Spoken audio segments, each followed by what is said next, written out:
A couple of days have passed since a mass shooting at Sandy Hook Elementary School in Newtown, Connecticut left 26 murdered, 20 of whom were reportedly first graders between the ages of 6 and 7 years old. As the nation still grieves over the lives lost, the San Gabriel Valley weighs in with their thoughts on this most recent American tragedy. Well, of course, like everyone else, I think it's just horrific, especially when we have young children that are just senselessly murdered. This past Friday, the nation's attention centered on Sandy Hook Elementary School in Newtown, Connecticut, a town most of us here in the San Gabriel Valley had probably never heard of or even seen on a map. This idyllic rural community was the stage for perhaps the most horrific mass shooting in recent American history.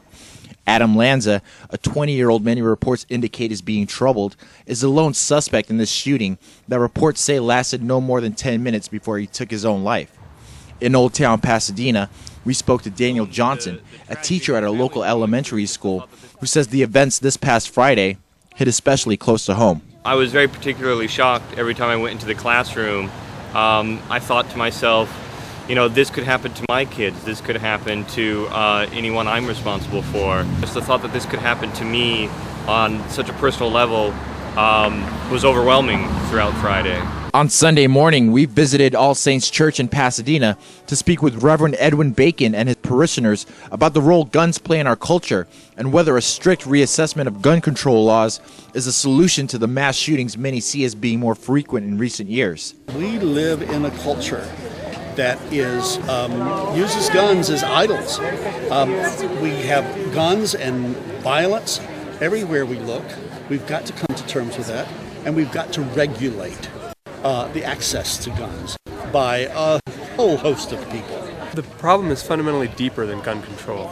The problem is that the Second Amendment calls for two things. It calls for everybody for people to be able to keep and bear arms, but it also calls for a well-organized militia.